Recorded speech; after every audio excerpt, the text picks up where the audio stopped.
Hello friends, welcome back to my channel samayalbhavan. நேற்று என்னோட full day routine vlog உங்கள் கூட ஷேர் பண்ணியிருந்தேன். நிறைய பேர் சூப்பராக இருக்குன்னு சொல்லி பாசிட்டிவாக கமெண்ட் பண்ணியிருந்தீங்க. Thank you so much. உங்களோட கமெண்ட்ஸ் தான் என்னோட எனர்ஜி.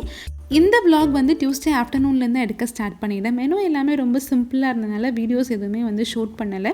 இன்றைக்கான லஞ்ச் பார்த்திங்கன்னா தயிர் சாதம், லெமன் சாதம், சேப்பங்கிழங்கு சாப்ஸ், அப்புறம் புதினா துவையல். கூடயே ஒரு மொறுமொறுப்புக்காக காராச்சேவை வச்சு சாப்பிட்டுக்கலான்னு சொல்லி பிளான் பண்ணிட்டேன். என்னோட லன்ச் டைம் பார்த்திங்கன்னா எப்போயுமே 3 மணிக்கு மேலே தான் இருக்கும். ஸோ சாப்பிட்டு முடிச்சுட்டு ஒரு 1/2 hour போல் ரெஸ்ட் எடுத்துருவேன் நல்லா. அதுக்கப்புறம் தான் வேலை எதுவாக இருந்தாலும் ஸ்டார்ட் பண்ணுறது. நியூ இயருக்கு பார்த்திங்கன்னா எல்லா வேலையுமே ஒரே நாளில் பார்க்க முடியாதுன்னு சொல்லிட்டு இந்த வாரம் ஃபுல்லாகவே என்னென்ன வேலை பார்க்கணுன்னு சொல்லி ஸ்ப்ளிட் பண்ணி எழுதி வச்சுருக்கதா சொல்லி நேற்று வீடியோவில் ஷேர் பண்ணியிருந்தேன். இன்றைக்கான ஒர்க் பார்த்திங்கன்னா கம்ப்ளீட் சிம்னி க்ளீனிங்கும் கிச்சன் கபோர்ட் க்ளீனிங்கும் தான். எப்போயுமே கேஸ் ஸ்டவுக்கு மேலே இருக்கக்கூடிய ஏரியா பார்த்திங்கன்னா நல்லாவே எண்ணெய் பிசுக்கு பிடிச்சி போயிருக்கும். என்னதான் நம்ம சிம்னி ஆன் பண்ணி விட்டாலும் சிம்னியோட மேலேயும் பார்த்திங்கன்னா பயங்கர எண்ணெய் பிசுக்கு இருக்கும்.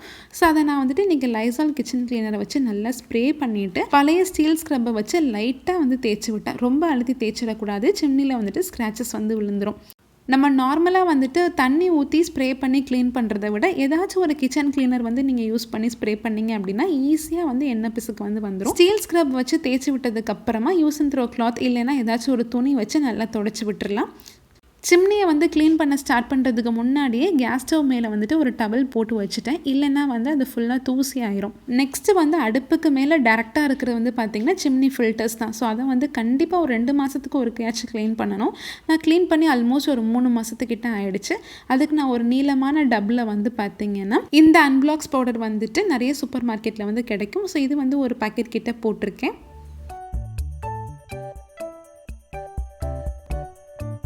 இது ஆக்சுவலாக பார்த்திங்கன்னா கிச்சன் சிங்க் க்ளீன் பண்ணுறதுக்காக யூஸ் பண்ணுவாங்க. சில நேரம் அடப்பெல்லாம் இருக்கும் இல்லையா, அதை க்ளீன் பண்ணி விடுறதுக்கு.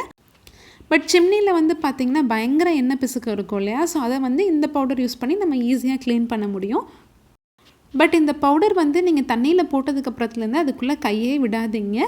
பிகாஸ் நம்ம எப்படி கையில் சின்ன சின்ன காயம்லாம் இருக்கப்போ சானிடைசர் படும் போது எரியுமோ அதே மாதிரி இந்த தண்ணிக்குள்ளே நம்ம கையை விடுறப்ப எரியும். நான் தெரியாமல் உள்ளே விட்டுட்டேன், பயங்கரமாக எரிய ஆரம்பிச்சிருச்சு. ஸோ அதுக்கப்புறம் தான் இந்த ப்ரஷ் போட்டு தேய்க்க ஆரம்பித்தேன். இந்த சிம்னி ஃபில்டரை பார்த்திங்கன்னா ஜஸ்ட் ஒரு 2 நிமிஷம் தாங்க சோக் பண்ணி வச்சேன். அதுக்குள்ளே இந்த தண்ணி கலரை பாருங்கள். இந்த அன்பிளாக்ஸ் பவுடர் பார்த்திங்கன்னா ரொம்பவே ஸ்ட்ராங்காக இருக்குது. ஜஸ்ட்டு போட்ட ஒரு நிமிஷத்துலேயே எல்லா எண்ணெய் பிசுக்கையும் தனியாக எடுத்துருச்சு. இந்த தண்ணியோட கலர் சேஞ்ச் ஆனதுக்கப்புறம் பார்த்திங்கன்னா அந்த தண்ணியிலேருந்து பேட் ஸ்மெல் வரும். இந்த மாதிரி கெமிக்கல்ஸ்லாம் யூஸ் பண்ணி க்ளீன் பண்ணுறப்போ குழந்தைங்கள்லாம் பக்கத்தில் இல்லாத மாதிரி பார்த்துக்கோங்க.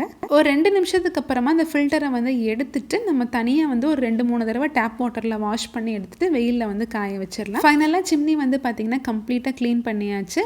இது நான் மாதம் க்ளீன் பண்ணுவேங்க. பட் இந்த தடவை ஒரு 3 மாதத்துக்கிட்ட அப்படியே போட்டு வச்சுட்டேன். ஸோ நிறைய எண்ணெய் பிசுக்கு சேர்ந்துருச்சு. அடுத்து இன்றைக்கான ஒர்க் பார்த்திங்கன்னா கிச்சன் கபோர்டு க்ளீன் பண்ணுறது தான். மோஸ்ட்லி கிச்சனில் பார்த்திங்கன்னா தண்ணி சந்தும் ஏதாச்சும் ஒன்று கொட்டிடும். நம்ம உடனே துடைக்காமல் விட்டுருவோம்.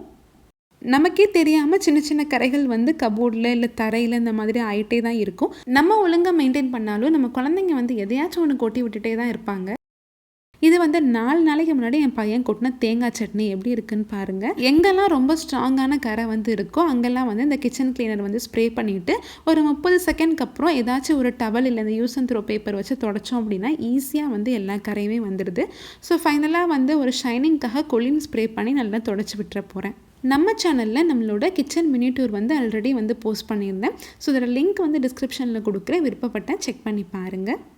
ஹோம் டூர் நிறைய பேர் கேட்டுட்ருக்கீங்க. இப்போ தான் என்னோடய வீடை நான் கொஞ்சம் கொஞ்சமாக செட் பண்ணிகிட்ருக்கேங்க. கூடி சீக்கிரம் ஹோம் டூர் நான் போஸ்ட் பண்ணுறேன்.